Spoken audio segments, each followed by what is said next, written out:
4, 3, 2, 1 start. अध्यक्ष महोदय, हमारे माननीय वित्त मंत्री जी द्वारा पेश किए गए वित्त विधेयक का मैं पूर्णतः समर्थन करता हूँ। वास्तव में माननीय वित्त मंत्री जी ने आज इस वर्ष के लिए जो बजट पेश किया है वह बहुत ही प्रशंसनीय है। विपक्षी सदस्यों की एक परंपरा सी बन गई है कि सरकार की ओर से जनता की भलाई के लिए चाहे कितने ही अच्छे कार्य किए गए हों, वे हर कार्य की निंदा ही करते हैं। हमारे देश के साथ संसार के जितने अन्य देश आज़ाद हुए थे, उनके साथ यदि तुलना की जाए तो हमारे राष्ट्र ने ही सबसे अधिक प्रगति की है।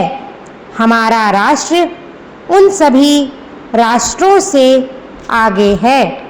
हमारे देश पर अनेक संकट आए, लेकिन इसके बावजूद भी हम लगातार आगे ही बढ़ते जा रहे हैं। हमारे देश से पहले स्वतंत्र हुए राष्ट्र भी हमारी प्रगति की प्रशंसा करते हैं तथा हमारा अनुकरण कर रहे हैं। माननीय प्रधानमंत्री जी ने गांवों के विकास के लिए अनेक घोषणाएं की हैं। हमारे देश के प्रथम प्रधानमंत्री पंडित जवाहरलाल नेहरू ने इस राष्ट्र के जिस विकास का सपना देखा था, उसे पूरा करने के लिए इस बजट में अनेक प्रावधान किए गए हैं। इसकी चारों ओर से प्रशंसा की जा रही है। हमारे देहात अभी भी काफ़ी पिछड़े हुए हैं और उनके विकास की ओर हमें अधिक ध्यान देना चाहिए। हमारे गांव दो हिस्सों में विभाजित हो गए हैं। गांवों में कुछ लोग तो वे रहते हैं जो ब्रिटिश काल में अंग्रेज़ों के समर्थक थे। उनकी स्थिति आज भी अच्छी है। उनके बच्चे उच्च शिक्षा प्राप्त कर रहे हैं।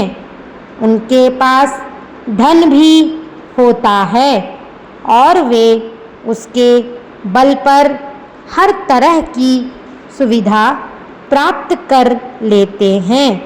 परंतु दूसरी ओर कमज़ोर वर्ग के लोग भी गांवों में रहते हैं, जिनके पास शिक्षा का अभाव रहता है और वे हमेशा बेरोजगारी की स्थिति में दबे रहते हैं।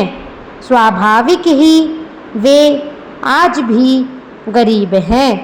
उनकी गरीबी का एक अन्य कारण उनके द्वारा खेतिहर मजदूर के रूप में कार्य करना भी है। आज हम देखते हैं कि कृषि के लिए आधुनिक मशीनें प्रयोग में आने लगी है, जिसके कारण अनेक खेतिहर मजदूर बेकार हो गए हैं।